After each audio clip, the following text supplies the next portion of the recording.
Good afternoon and good morning, everybody, and welcome back to the Blind Press YouTube channel and Coffee Stream number 295. We are getting very close to the 300th stream.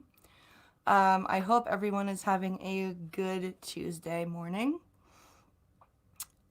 And I hope you are all ready for the wonderful, wonderful lineup of news that I have for us all today.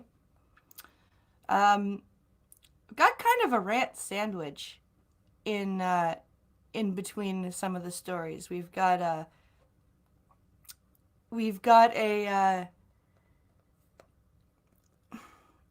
ridiculous assertion from Jason Isaacs, who is on Star Trek Discovery. We also have Trudeau asserting that it's too dangerous to go and try and pull out a Canadian orphan, like a 4-year-old orphan who is a Canadian citizen from an ISIS camp. It's just too dangerous, guys. But let's bring all the treasonous people who went to fight for ISIS home. But screw that orphan toddler. We're gonna leave him in the ISIS camp. So we're among those two stories, we have some other ones that are less rage-inducing, and of course we have our science stuff at the end of the show as well. So, Mr. Dax is here. Hello. Blake Hanley is here. Hello. Glad to see you guys here.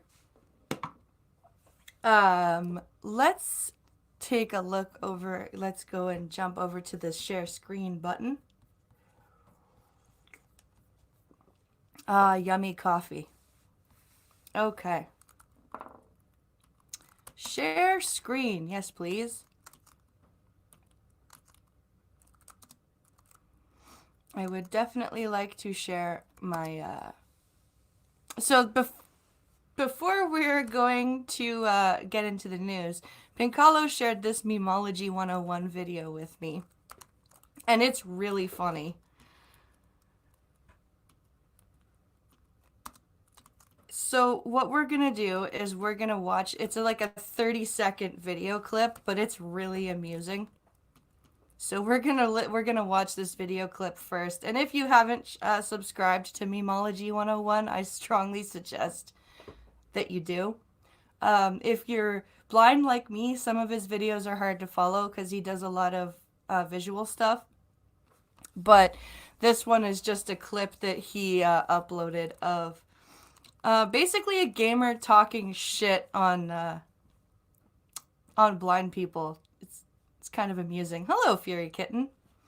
So we're gonna go to the replay button. We're gonna go to the replay button, and then I'm going to unplug the headphones, and we're gonna watch this. Why is the YouTube video player not working?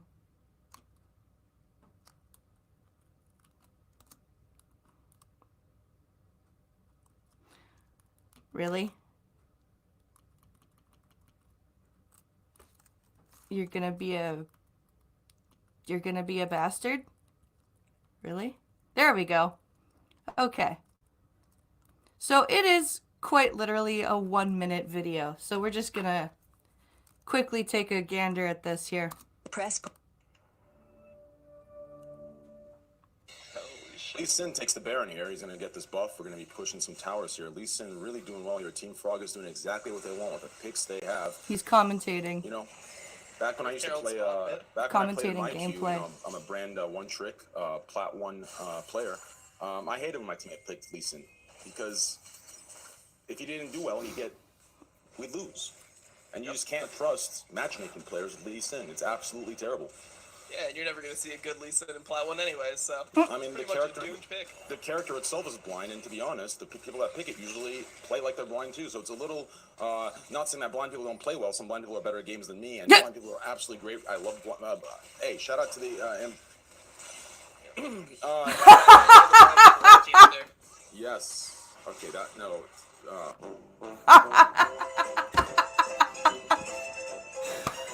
Oh, well done, sir.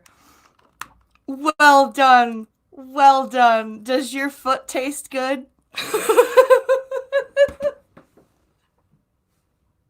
Does your foot taste good there, buddy? Oh, man. That's too funny. That's too funny. Oh, my God. That is, I love when people do that and then they themselves, like, it's almost better than owning somebody, because when they themselves realize what they've said and they just, their brain just kind of shorts out. It's really funny to watch.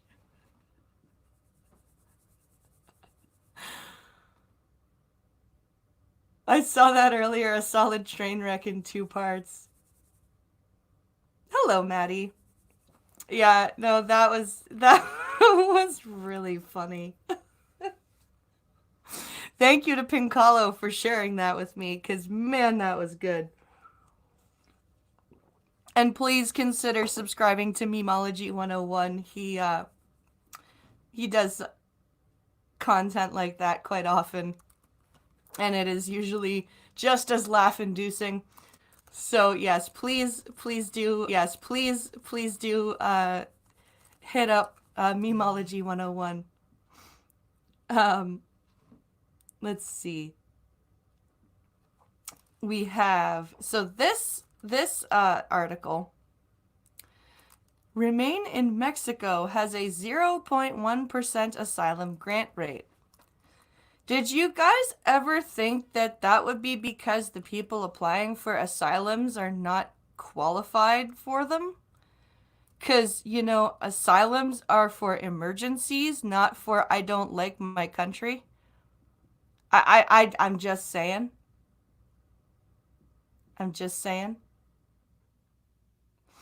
Memology also has a 102 channel as a backup or something. Oh, okay, good to know. Good to know. But yeah, do these people not think that perhaps the reason that the asylum grant rate is so low is that asylums are genuinely meant for emergencies, not I'm not happy where I'm living, give me asylum? I'm just saying. Let's take a gander at this article here. Link, December 15th, 2019. 4. Brian thought it would take him about a month to get from Honduras to the United States last year. How was he traveling? He was 19 at the time, living by himself, and had already been kidnapped by local gangs once. Men stripped him naked, checked his bodies for tattoos that are seen as a sign of gang affiliation there, and beat him after they found none. When the men were done, they gave Brian 3 seconds to run away. Okay. That really sucks for Brian. That doesn't mean he deserves asylum. Is he a political prisoner? Is the government after him? Or is he just experiencing part of the highly corrupt system? Which, again, is not a grounds for asylum. It's just not. It's... Don't get me wrong. I'm not saying that what's going on in South and Central America isn't crappy and violent and probably very, very distressing. But I'm just, the reality is what's going on is not asylum worthy. It's not. Nightbot, why are you posting twice? Don't do that. Don't post twice in a row, Nightbot. Spread it out a bit. Which Central American country is he from with a name like Brian? That's a very good question, Fury Kitten.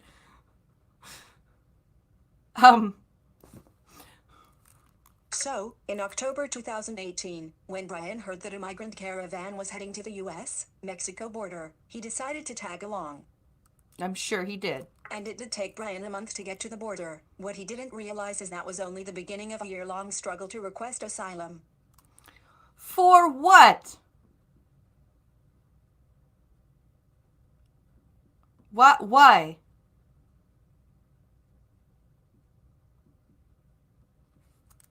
Frame.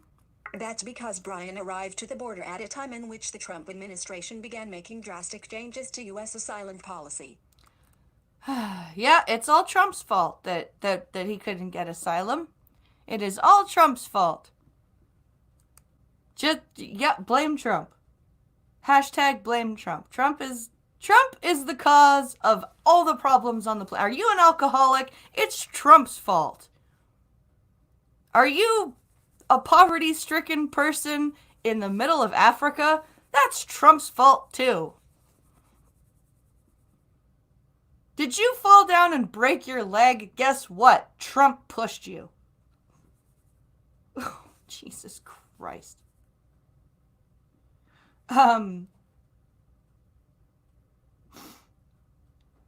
Let's see. Hello, Irate. Over the last year, in the name of national security, those changes have made it increasingly difficult for migrants to win asylum cases in the U.S. The latest change has effectively made the majority of non-Mexican migrants ineligible for asylum, according to lawyers and activists. Okay, but why should non-Mexican citizens be using the Mexican government as a way to get asylums?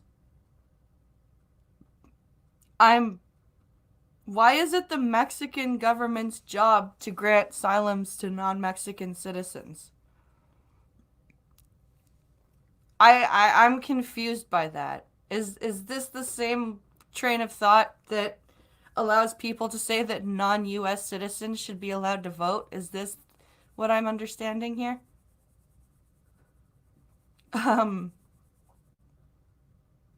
Some of these gender studies professors blame their obesity on Trump. Yes, that's true. One policy in particular, called Migrant Protection Protocols or Remain in Mexico, has made it nearly impossible for migrants to receive asylum. Okay, but asylums should not be given out the way Oprah gives out cars on her show, or gave out cars on her show. She doesn't have a show anymore. Okay, asylum is an emergency measure. Asylum should not be the new way of gaining citizenship for everybody. That's just not how that was working. Hello, Lindsay.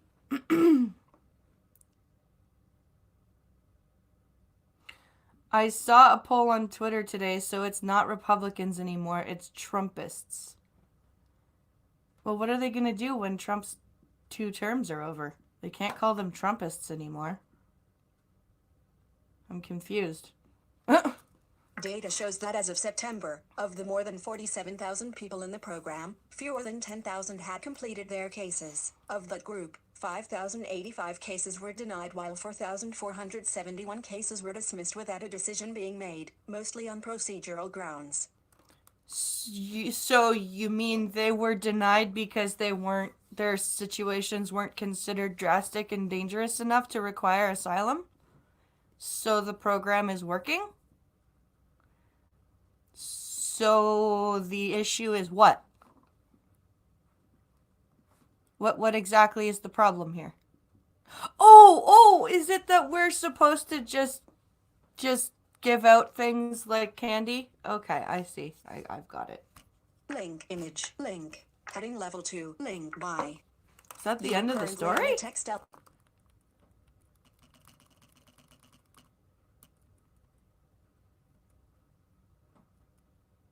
No, it's not. Okay.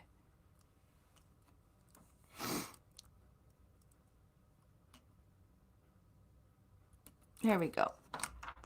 Only 11 cases, or 0.1% of all completed cases, resulted in asylum being granted, according to the Transactional Records Access Clearinghouse at Syracuse University.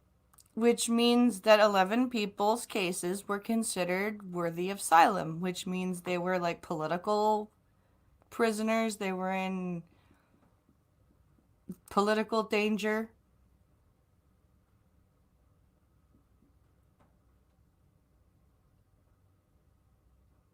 I do think the name Trumpists is dumb, but it goes in hand with the blame everything on Trump trend. It does. Brian was not one of those 11 cases. He is currently waiting to be deported back to Honduras. He's still afraid of the gangs and asked the San Diego Union Tribune not to print his last name because he's afraid they'll identify him. Yeah, because those Honduran gangs, they get a copy of the San Diego Tribune delivered to their doors every morning.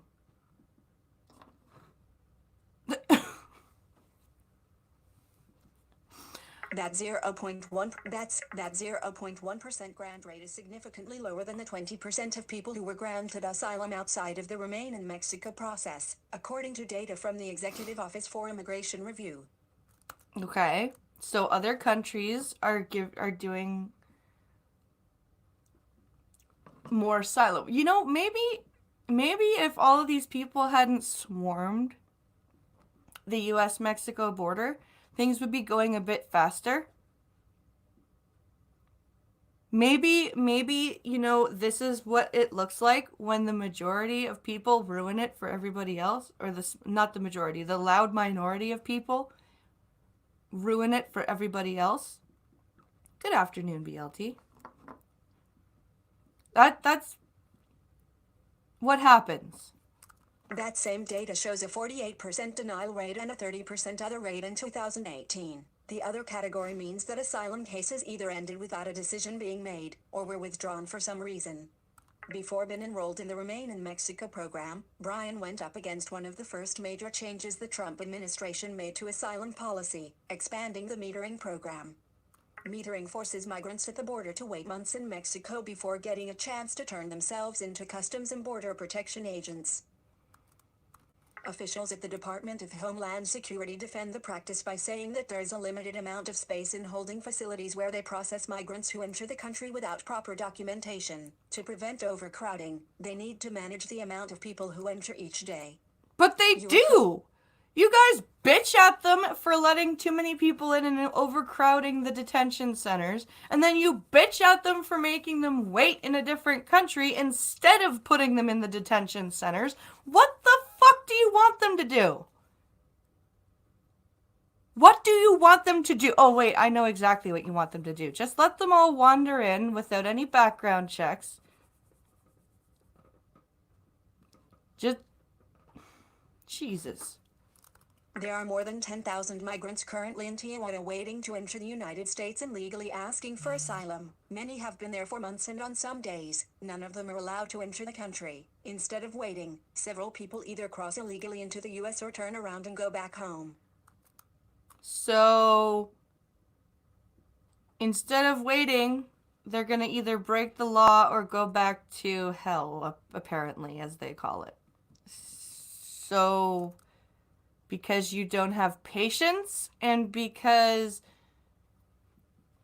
the national border, the border security agents are basically damned if they do, damned if they don't. Like, what do you guys expect? What do you want from them? There are thousands of people. They cannot possibly let thousands of people into the country and put them anywhere safely. If they did that, there would be a bunch of safety concerns, illness concerns, all of that, and then you guys would be shitting on them again for, you know, putting human beings into prison camps, like, even though that wasn't what was going on. So really, the border security agents are basically, they're in a no-win situation. Hello, Rolling Bear. I don't understand what they expect the border agents to do at this point. Advocates who have sued the federal government over the metering program argue that it violates international laws by preventing migrants from their right to request asylum, particularly Mexican asylum seekers who are forced to wait in the same country they are fleeing from. Okay, but they're not... they're just being made to wait a little longer. They're not being denied the request. They're not being denied the chance to the request. They're just being told they can't make the request right now. And yes, you know what? It does suck to have to wait in the country that you're trying to flee. But you know what? This is what happens when you are trying to legally get out of a country. You have to do what needs to be done, and it is not an overnight process. This is not like packing up your car in the dead of night and sneaking away from the ex that beat you, okay? There are laws and stop guards and background checks in place for a reason. And if you have the true wish to be a citizen of any country, not of your own, you should be willing to comply with those laws.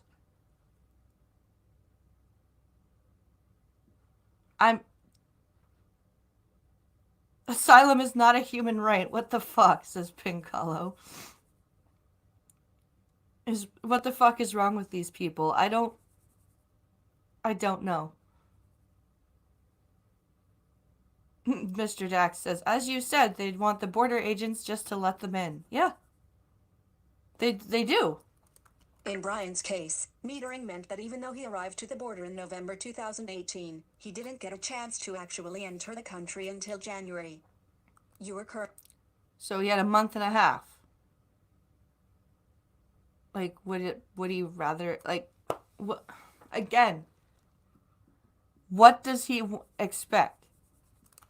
The 3-month wait made Brian subject to the Trump administration's second drastic change. 3 month, okay, he arrived in November and got the chance to go in January. The 3-month wait. What 3-month wait? Are there 2 extra months in the year that I don't know about now? Can you math, author of this article? At all. Can you math at all? Officially known as Migrant Protection Protocols, the policy requires asylum seekers with immigration court cases in the U.S. to wait in Mexico until their cases are adjudicated. Yes, because there's no room in the detention centers because of the massive swarming of the border. Because you all have ruined it for everybody. In your ridiculous desire to mass the U.S. border, you have ruined it for all of you. Good job. Well done. I hope you guys are happy. And you know what's even worse about this? Is y'all are so firmly entrenched in this whole Trump is evil that you can't even take responsibility for your part in this whole problem. And the majority of you are adults, and a lot of you have children who can't speak for themselves because, you know, they're children, and now you're screwing up their lives too. Way to go. Way to go.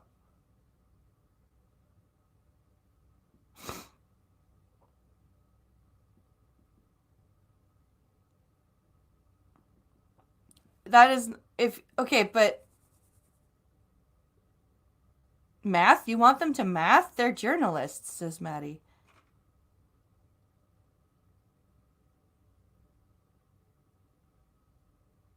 Yeah, Pincalo, he says going back to 1998, when I went from Canada to the U.S.,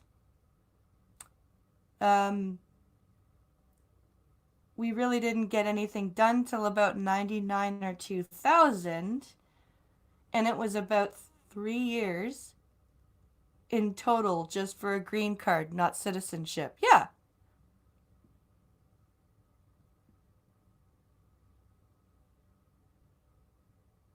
Let's see. Here we go. Oh, hold on.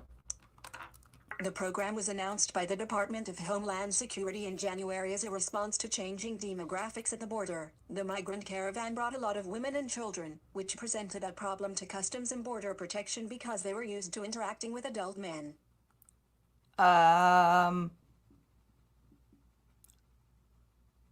Call me, I know I'm blind and couldn't see the images of the caravans, but there were a lot of young men there too. And don't even play this whole, oh, the poor women and children thing. There were videos of women using their kids as fucking shields and just throwing their kids over the fence like babies and toddlers over the fences. So fuck off with that. That is crap.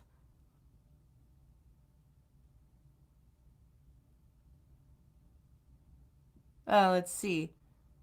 Pincalo says I should clarify. They found out I went to the 8th grade and spent most of the 8th grade in California, and apparently that was a no-no. Ah.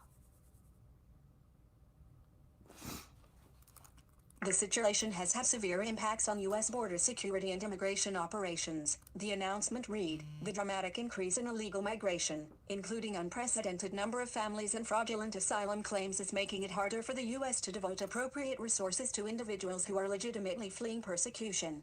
Yeah. Yeah.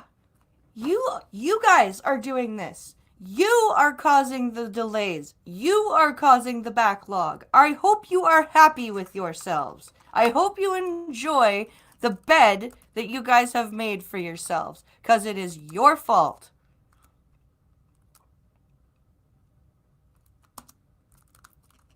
So, moving on. Bond hearing for man tried 6 times in killings. Why is he getting a bond hearing for... I'm confused. This is from Gunfox. So he's trying to make me angry.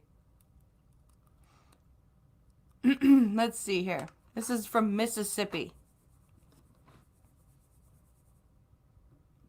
Let's see.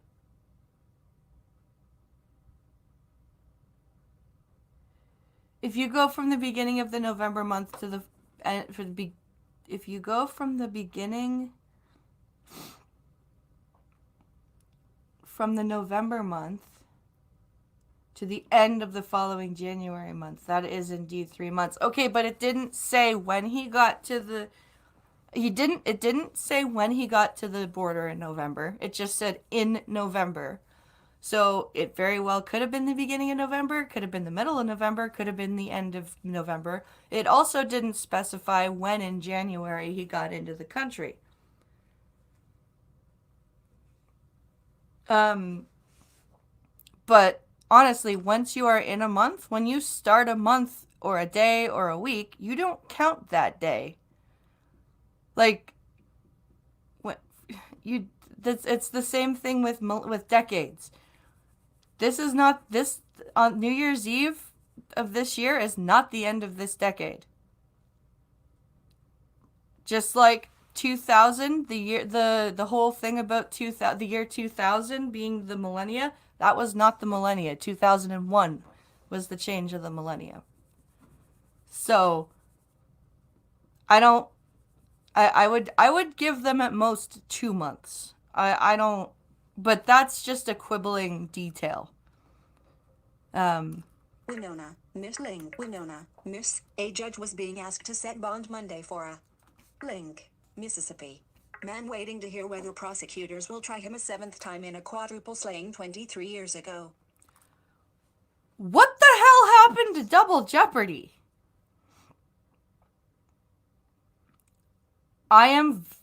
What the hell? I thought this wasn't supposed to happen in the States with the Double Jeopardy thing. Curtis Flowers appeared in Montgomery County Circuit Court in Winona, where 4 employees of the Tardy Furniture Store were fatally shot in 1996. Link. Your current link. Sponsored stories. Link.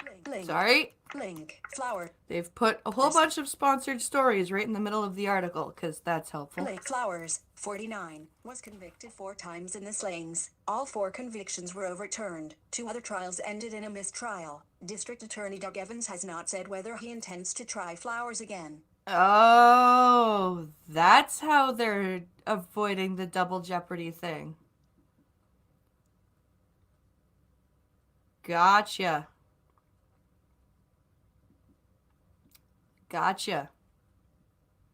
Okay. During the sixth trial in 2010, Flowers was sentenced to death. The U.S. Supreme Court overturned that conviction in June, finding that prosecutors had shown an unconstitutional pattern of excluding African American jurors in the trials of Flowers, who is black.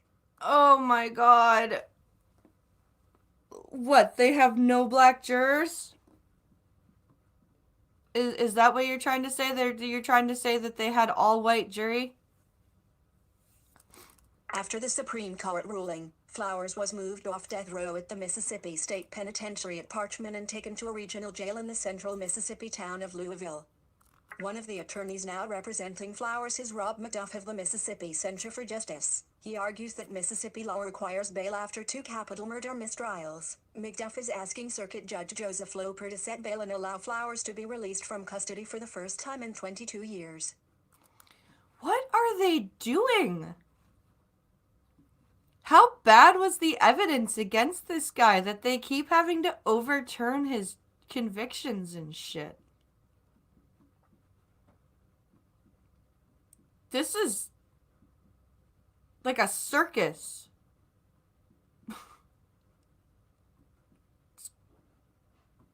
That's just crazy.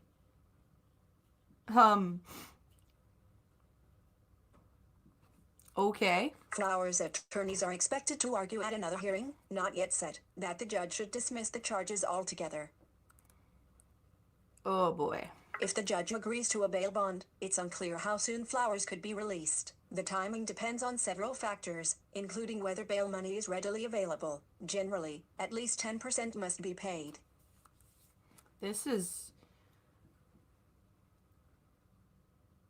I think they've just... This is just a shit show. Holy crap. This is absolutely ridiculous. The prosecution has dropped the ball on this. I don't get it. This is a badly done. Wow. Don't hush, Maddie. The 4 people killed on July 16, 1996, were store owner Bertha Tardy, 59, and 3 employees, 45-year-old Carmen Rigby, 42-year-old Robert Golden, and 16-year-old Derek Bobo Stewart. Flowers appeared at the hearing wearing a dark suit, white shirt, and black and white striped tie. I don't care what he wore at the hearing. Who does? Oh, man. Spectators filled most of the wooden benches in the 1970s-era courtroom. Among them was Flowers' daughter, 26-year-old Crystal Guston of Grenada, Mississippi, who sat in the front row. A daughter of Tardy sat across the aisle in 1 row back. Guston told the Associated Press that she had seen her father only once since he was imprisoned, about 10 years ago, and that even then she could only talk to him through a reinforced window. She said they write letters to each other and talk on the phone every few weeks, and that he wants to meet her 2-year-old daughter, who calls him Papa. You are current. That's what happens when you kill people. It doesn't affect just you. It affects your family, too.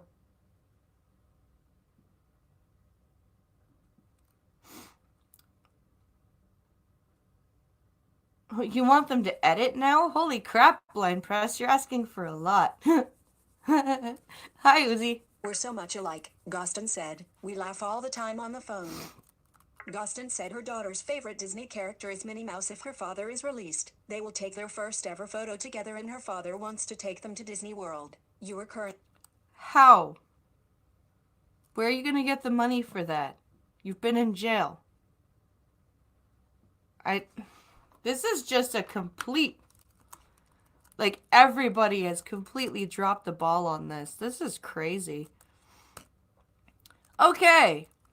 Here we go. As if I haven't gotten angry enough today. We're going to get to the first of 2 of the articles that are really going to make me mad. Too dangerous to pull 4-year-old Canadian orphan out of ISIS camp, Trudeau says. What a glorious and valiant leader we have.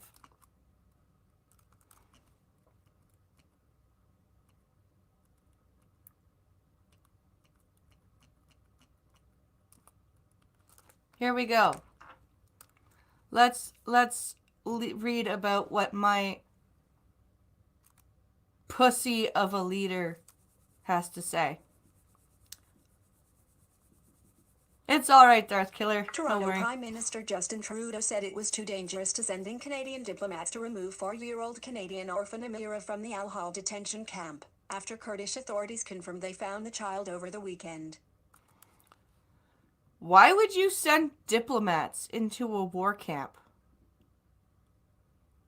Why would you not send one of your trained peacekeeping...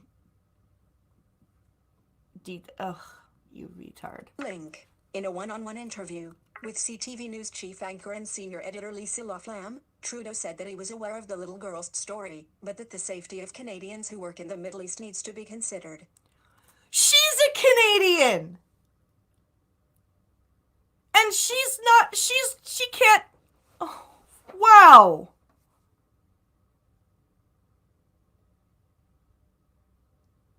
These Canadians that are working in the Middle East are adults and trained. She's 4. What the hell is wrong with you?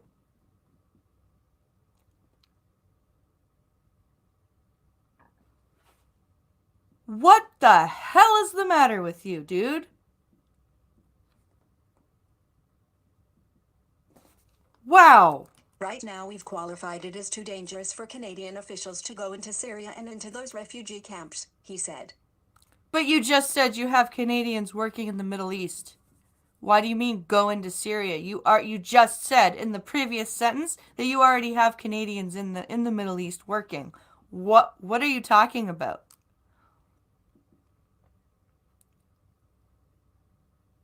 What are you talking about, Justin? It has been almost a year since Amira was discovered wandering alone in the Syrian town of Baghouz after her family, Canadians who had left the country in 2014 to fight for ISIS, were killed in an airstrike. So her parents committed treason, they got killed, and now she's left to wander alone in a frickin' ISIS camp.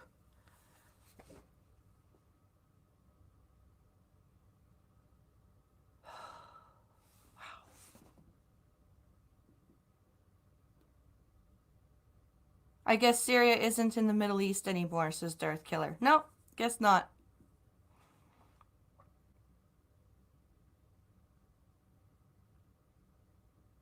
Exactly, Costin. Negotiating the release of Canadian citizens with negotiating with foreign governments on behalf of Canadian citizens is the job of diplomats. If it's too dangerous, send in a military escort.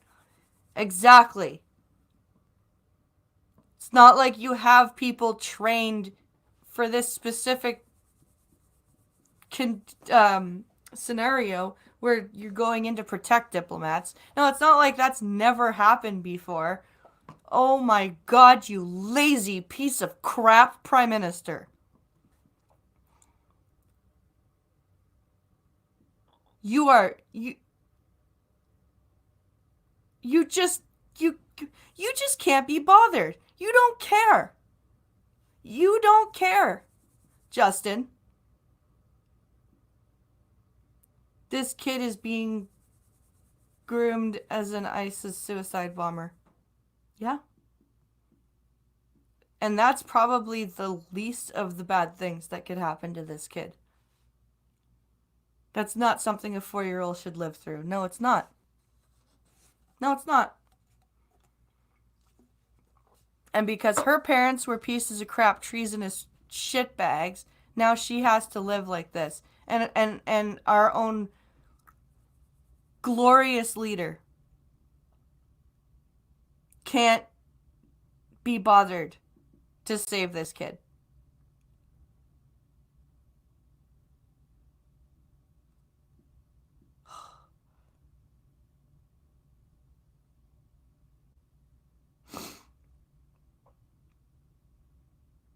The Canadian rifles are quite literally the best shots in the world, says Duck Dog.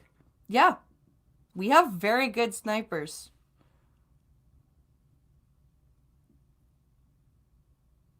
This is... I don't think I can read the rest of this story without crying, honestly. Wow. What a piece of shit. I don't think,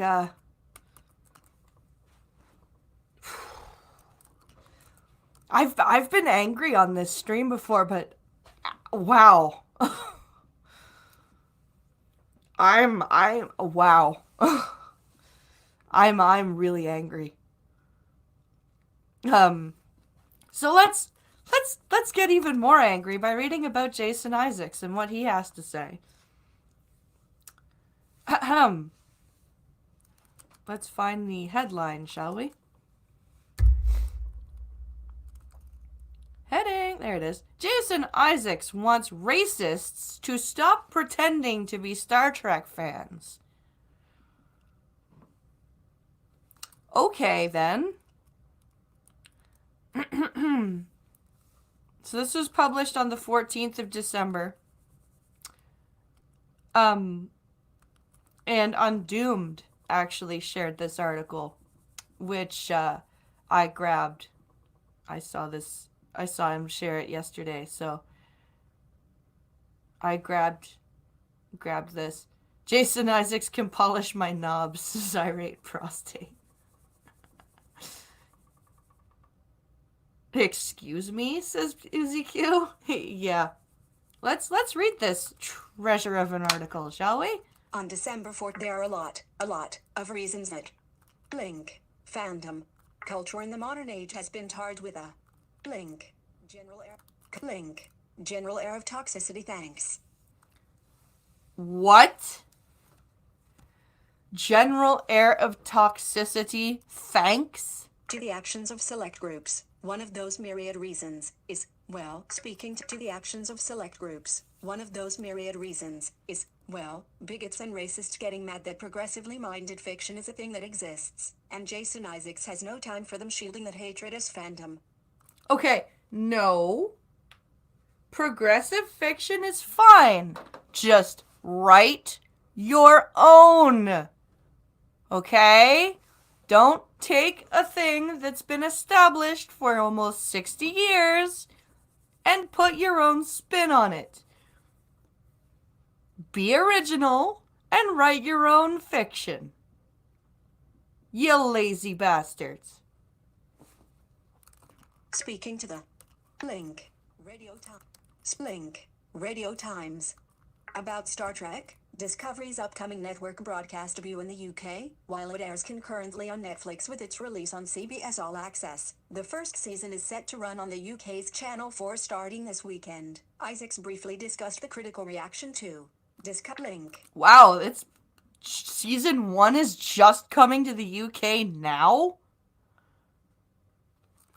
A Blink. Canonical retcons. About Star Trek, Discovery's upcoming network broadcast debut in the UK, while it airs concurrently on Netflix with its release on CBS All Access. The first season is set to run on the UK's Channel 4 starting this weekend. Isaacs briefly discussed the critical reaction to Discovery's debut season. The show faced a lot of criticism from many angles, whether it was Star Trek diehards nitpicking at your current Blink. Canonical retcons. There was nothing canonical in there! There were no retcons! None!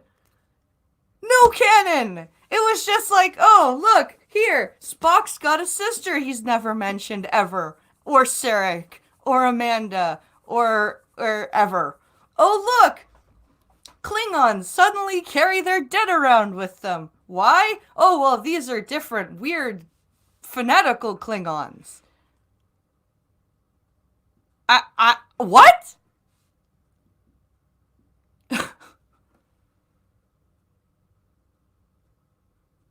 Yeah, because truckers have always hated Ben Sisko and Uhura and LaForge more than other white cast members. Yeah.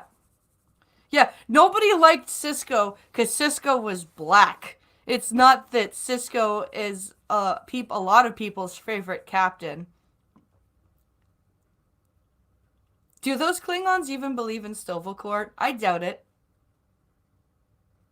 I doubt it.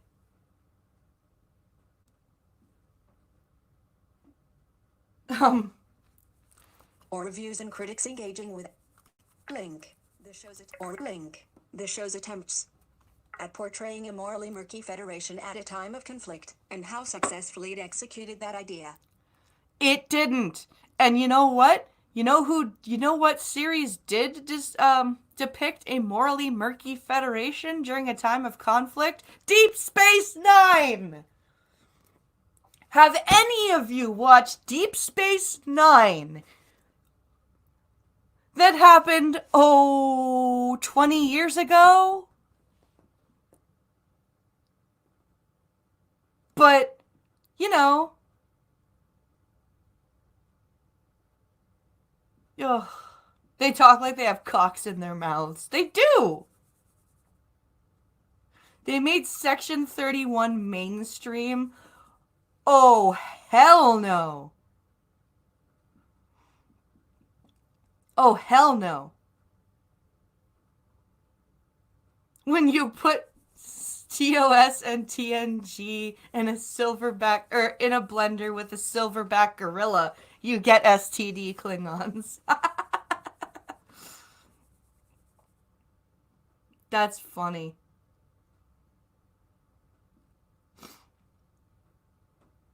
I was too busy high schooling. Let's see. Section 31 is a top secret section that even the Admiralty shouldn't be aware of. No! Sisko makes a Christ-like sacrifice, literally. Yes! He does. Like, you look at Deep Space Nine, this is Discovery. It's like the writers of Discovery had no idea about the existence of Deep Space Nine, and we're like, I know, we'll make things dark.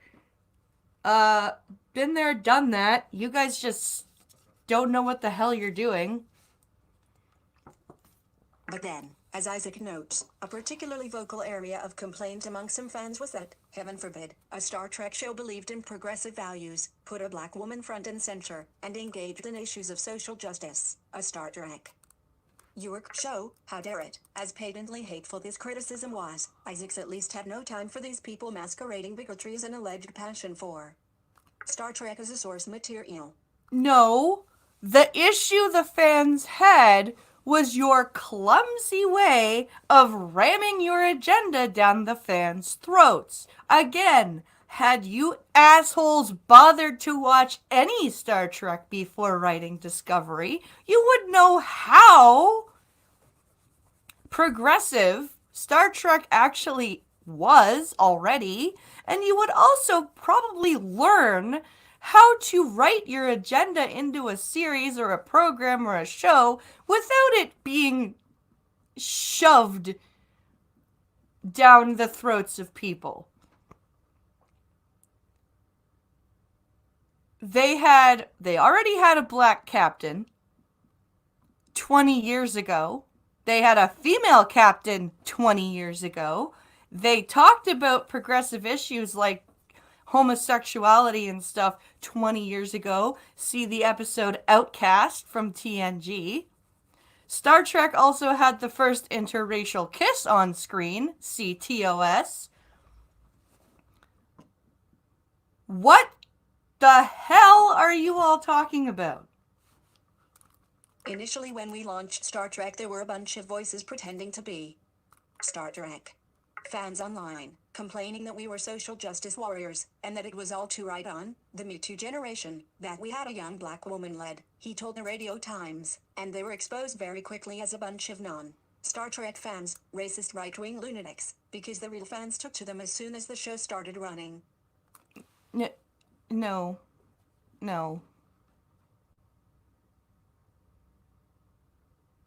Say what you will about Cisco or Janeway, but they were characters on their own. They were not black or female Picards or Kirks. Exactly. But Cisco was a man. Oh, that's true, Uzi. That's true. That's true. I need the link for this. I need to make a video and rant about it. Hold on, Maddie. Hold on.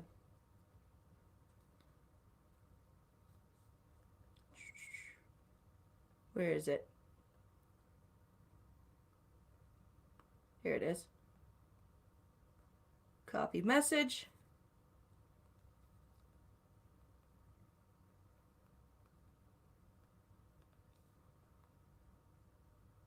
And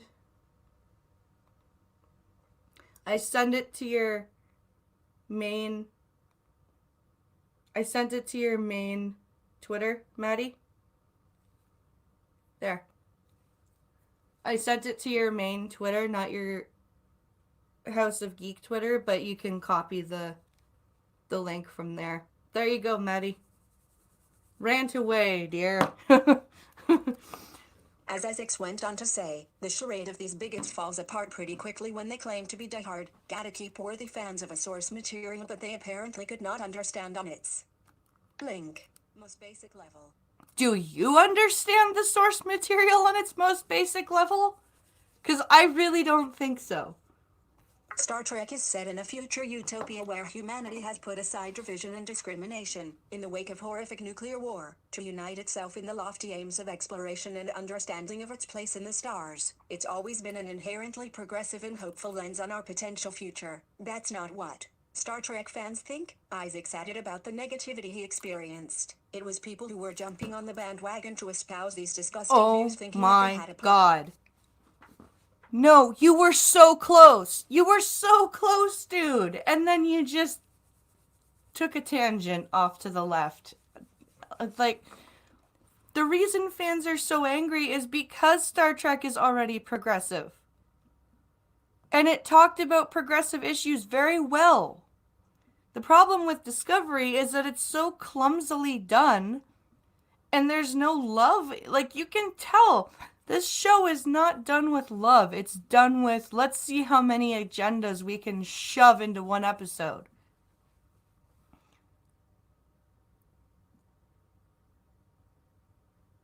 I just don't get it.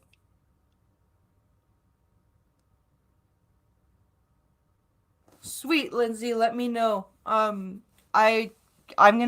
keep up with the Star Wars stuff. And I will definitely come and rant along with you guys. Yeah, they shove agenda before story. You're right, Maddie. It's they don't care about continuity or telling a story. No, they don't. And then when people are critical of that, oh, you're just a racist bigot. Well, fuck you, dude. Like, really? You're just a racist because you're upset with the way your favorite show has been co-opted and doesn't need to be because it's already a very progressive show? That's just silly. So moving on. So here we go.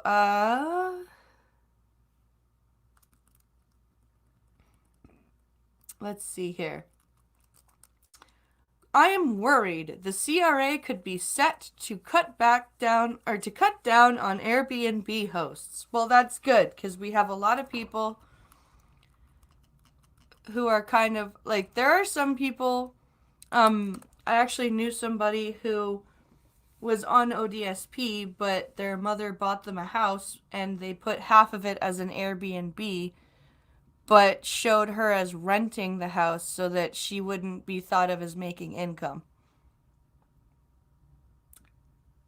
So, you know, I'm glad the CRA is cracking down on shit like that. Let's see. Good morning, says Sora Luna. She says it's easy to call somebody a racist bigot. because then you don't have to come up with a better argument. That's true. Ferengis are amazing, Churchy. They make me laugh. I love DS9, says Soraluna. DS9 is great.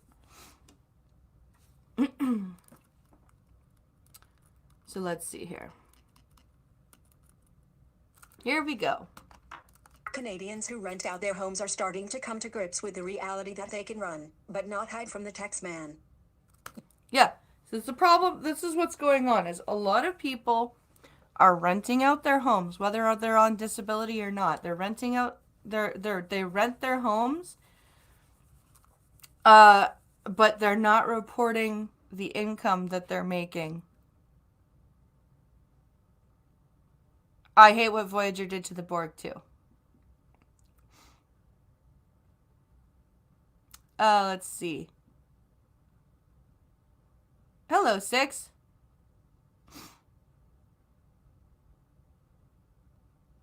Yes, they will, Costed. I have been following the bargaining of the teachers, and yeah, tomorrow Alex is going to be home with me because the teachers are on another one-day strike. It's very frustrating. A Surrey, BC host has told Yahoo Finance Canada that she makes $100,000 a year before expenses from a property that isn't her primary residence. Yahoo Finance Canada. And let me guess, she doesn't report that. Has allowed her to remain anonymous. So that they... Wow. Okay. So she's making $100,000 off of renting a property out that isn't her primary residence, and I guess she's not reporting this to the CRA. And people are worried? Well, yeah, they should be worried. They're fucking breaking the law.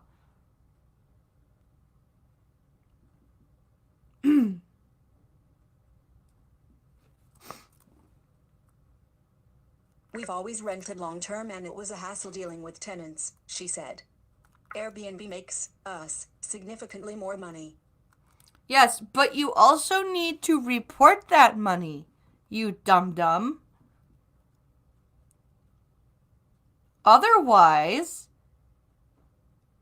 you loot. Oh, go subscribe to Maddie's House of Geek. She's 7 away from 100 subs on her geek channel.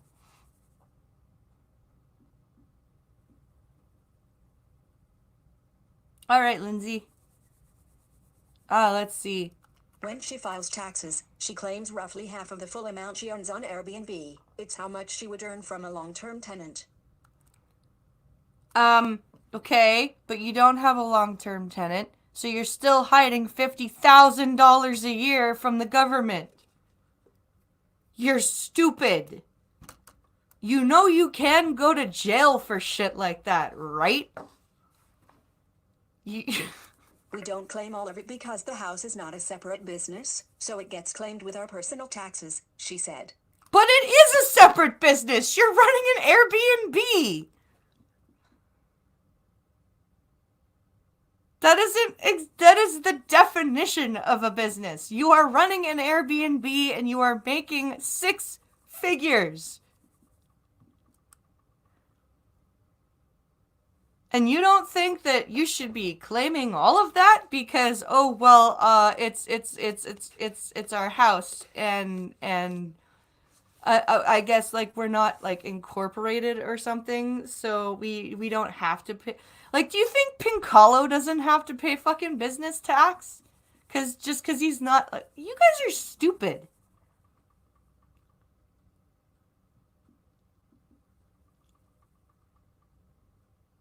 Well, what's a bit of tax evasion among friends, says Sora Luna. Oh, wow. This will take us into a higher tax bracket and we will have to pay a lot more at the end of the year. Yes. Deal with it. She says she's considering creating a holding company, under which the income would be claimed, but for now, she's feeling nervous. You should. You broke the law. I'm just saying. I've started thinking about the CRA, and I'm a bit worried now, she said. Heading level 2, not worth the stress. Toronto's Vikas Kumar owns 2 condos in the city that he lists on Airbnb, neither of which is his primary residence. His condo's rules require stays to be 28 days or longer. He also chose Airbnb instead of traditional long-term leases because of a better return that people book his spaces for various reasons. I have been approached by students, doctors, corporate companies, and actors for 1 to 4 month stays for school, short-term work, residencies or employment training in Toronto, Kumar told Yahoo Finance Canada. You are currently... Okay, fine. All of those things are fine. Just pay your goddamn taxes. What? Jesus. Sometimes people are just looking for a 1-month place to stay while they're in between apartments or looking to move to Toronto. Kumar claims all of the income he earns from Airbnb through a holding company. I follow the rules so I don't have to stress or worry about the Canada Revenue Agency, CRA, he said. Well, there you go. My accountant is very good and helps me understand everything that I have to do in order to be compliant. So why doesn't the BC chick have an accountant? Why is she hiding $50,000 a year in income? Heading level 2. All hosts have to claim rental income. Even if you're renting out a part of the home you live in through Airbnb, you still have to claim it. Yeah? John Oakey, National Director of Tax Services at accounting firm Baker Tilly Canada, says nobody has ever claimed Airbnb rental income through their principal residence in his 22 years of practice, but clients do claim it when the property is purely for profit. Why? Why are people thinking it's okay to do this? And then they turn around and they're like, we want better this and better that and better services, but we don't want to have to pay our taxes. No. Because everything is free, people. Everything is free. My thought is that individuals feel it is okay to earn a little bit of extra income without the need to pay tax on it. But once a property is exclusively used for earning income, then there is a mind shift to needing to declare and pay taxes, he told Yahoo Finance Canada. Wrong. You are currently on a text element. Inside Oakey says he expects CRA to get tougher. You are currently on it. Heading level 2. CRA looking into the sharing economy. You are currently on a heading level 2, inside of web content. To exit this web area, the CRA says it's link, losing billions of dollars. No doubt. And it's not just the CRA that's losing money. It's everything that, all of our things that we need for these services, like roads, education, healthcare, sewage, sanitation.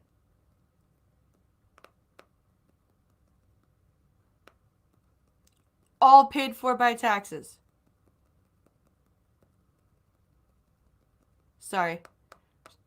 Just texted my friend back who just called me. Yeah, this is, of course it's losing money.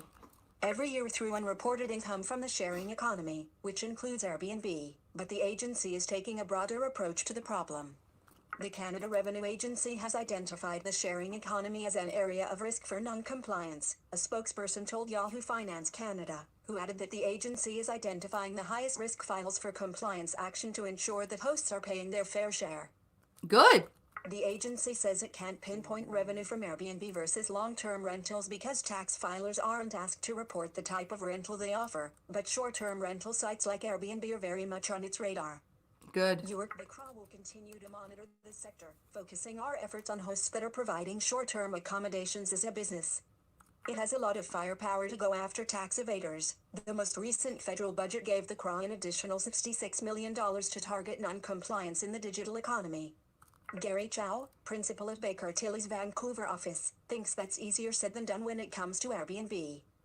The amount of tax slippage is sprinkled amongst a rather large population, making audit activities a rather labor-intensive exercise, he told Yahoo Finance Canada. Yeah. The auditing is not going to be a fun process.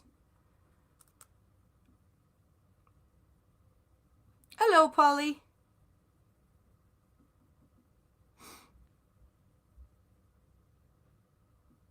See you later, Churchy. The CRA is limited in what it can do, as Airbnb is ultimately a market facilitator and the responsibility for paying taxes rests with the property owner. The agency says it's also educating taxpayers about their GST/HST obligations. Only hosts who bring in more than $30,000 are required to collect. Well, there you go. Story continues. So that's a bit of a... I don't think I'm going to go for the whole story. You don't have to collect each other. They're changing all that. I see. Hi. And that's also going to affect you. Oh, boy. Because, yeah, that's the thing. Did you also notice they said digital? I did. So they're going to start cracking down on everybody. Yep.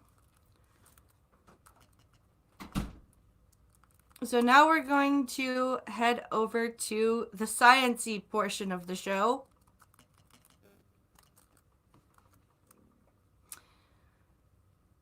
It is our science portion of the show. So let's see. Neolithic chewing gum helps recreate image of ancient Dane. Analysis of birch tar describes a female hunter-gatherer with dark skin and blue eyes. So this is an artistic rendering of Lola, whose DNA was found in the birch tar. So let's see here. At the dawn of the Neolithic era, a young woman discarded a lump of ancient chewing gum made from birch tar into a shallow, brackish lagoon that drew fishers to the coast of southern Link, Denmark. Period. Nearly 6,000 years later, researchers excavating the site spotted the gum amid pieces of wood and wild animal bone, and from it have reassembled her complete DNA and so painted the broadest strokes of her portrait. That's kind of cool.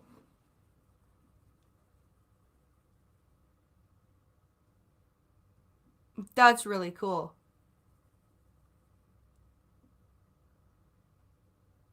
So Etruscans. I guess so. What? Yeah, what's X for, Pincolo? The hunter-gatherer part. Why? I give up. I can't make a joke. Okay, everybody help me explain to Pincolo that jokes have to also make sense outside of your head.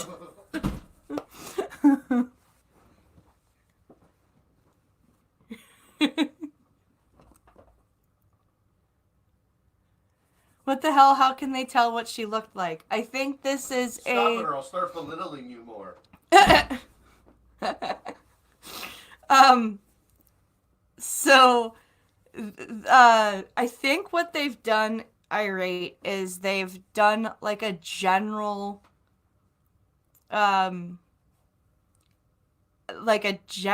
type of thing from the DNA. I don't think this is a definitive, this is what this particular specimen looked like. I think this is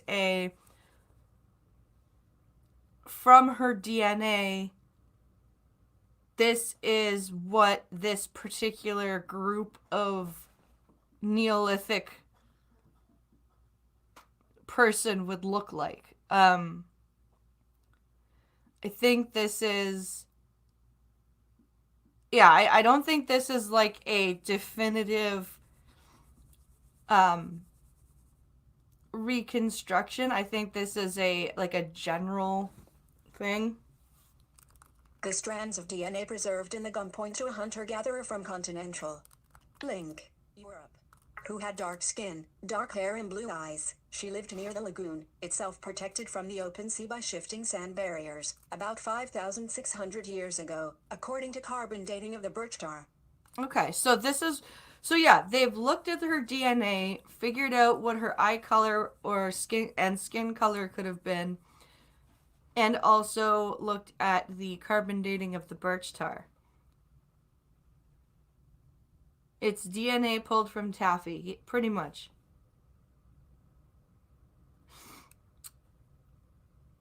Yeah, extrapolation. Pinky's so silly. He is. Mallards are evil. Alongside her DNA, the researchers found genetic material from duck and hazelnuts, presumed remnants of a recent meal, and at least 40 types of microbes. Dimmed vertical. Link heading level 1. The Guardian mobile app. Heading level 1. Neolithic. I guess that's the end of the story because it just put me back up to the top. So yeah, this has got to be like a DNA extrapolation program mixed with carbon dating. It's kind of a cool experiment. I don't know the science here. Let's see. Yeah, Pinkalo says, apparently some rando got triggered Sunday night and said I was belittling her. Yes, there is a comment on the Blind and the Special on Sunday night and said that I can't with him belittling her live. And then they went, after I replied, they went on to explain that my reaction to him, to the way that he decided to start the show, and me and him kind of being silly and playing off of each other, reminded her of how abusive and publicly abusive her ex was. And it was like, dude, you cannot live your life if you're gonna look at every interaction through trauma glasses. I'm sorry. Just stop. Randos are evil.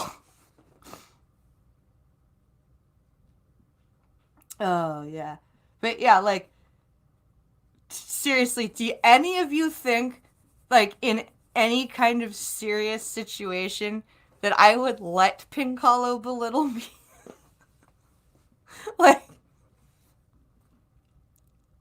Like, seriously. I was really enjoying those holiday pickup lines. Those were awesome. No, she didn't even get to that point. This was all based off of the first 5 minutes of, like, when he decided to start the show with the clip, and I was like, but intros and we were doing that little thing off of each other. Apparently that was him belittling me, and it triggered this person. And remembered how abusive and publicly abused she was, and on my behalf was very upset. BP owns Pinkalo's nads.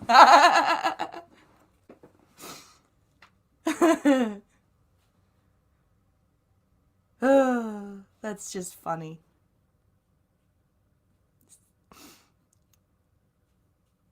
It's love, yeah. So here's this. Oh, Okay, I can take off. okay. Goodbye, people. Goodbye.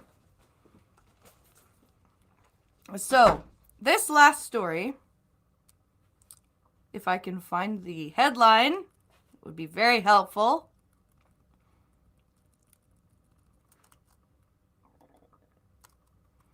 Why am I stuck at the...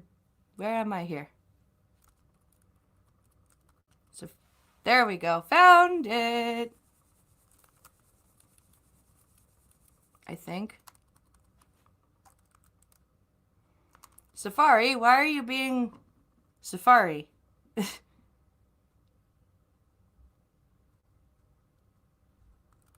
After this many years, life is a bit. You play off of each other naturally. He's not wrong.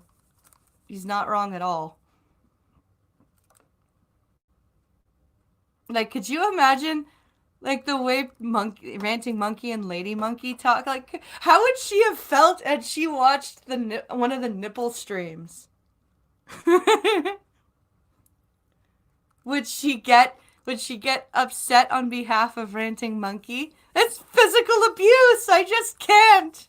I can't. Oh boy. Okay, let's see if I'm gonna be able to get to this headline. Because lifesciences.com is a very not helpful website.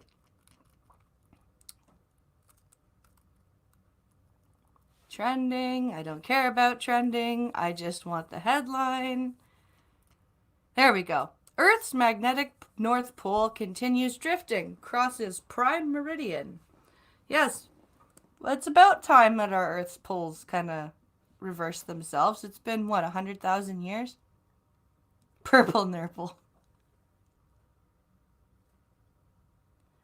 Oh my god, you mean you guys are in a relationship that has communication? Gasp! Yeah, I know. Isn't that crazy?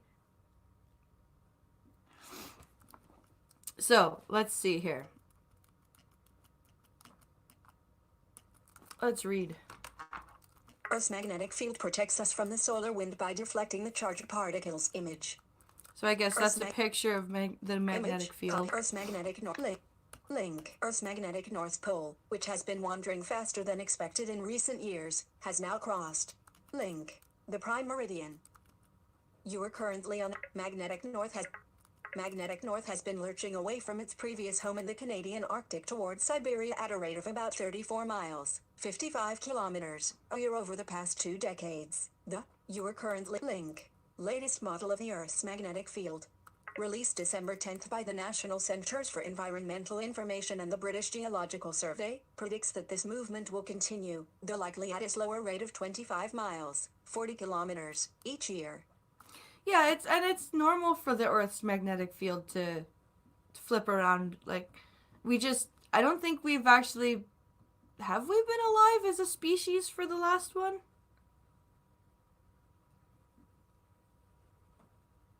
I think we may have been.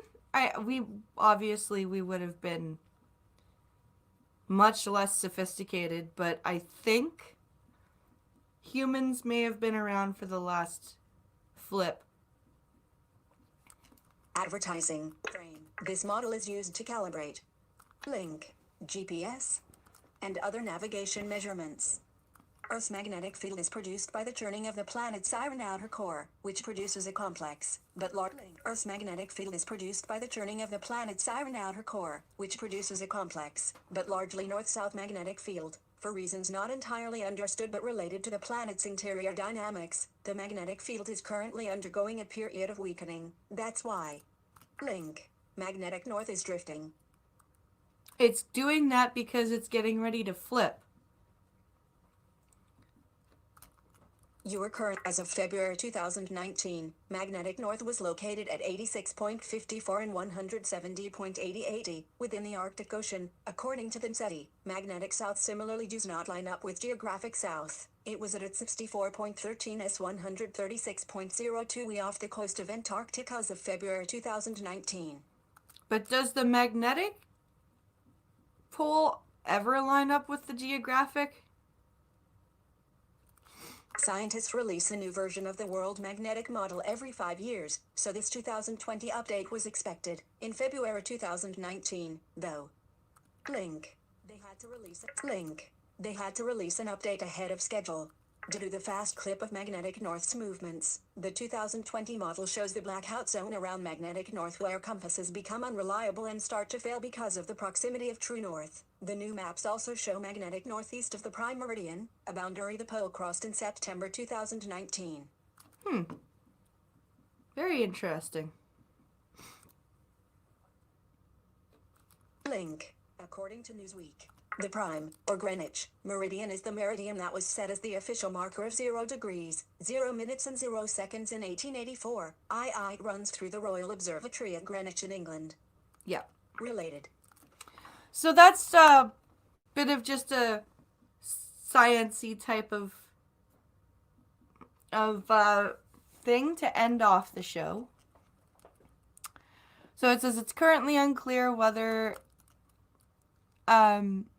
Earth's magnetic poles are headed for a flip-flop, switching north and south, or whether the magnetic field will soon strengthen again. Both events have happened in Earth's history without any effect on Earth's biology. However, modern navigation systems rely on magnetic north and will have to be recalibrated as the poles wander.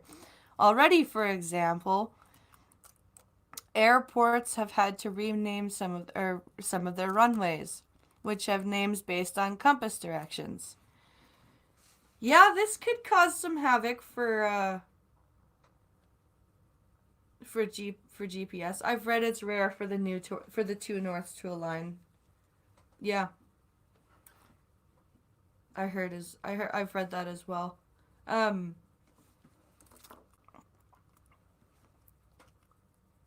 So that's this story. And that takes us to the end of our news cycle today. And I hope everybody enjoyed themselves. I sure did. I always enjoy putting these on for you guys.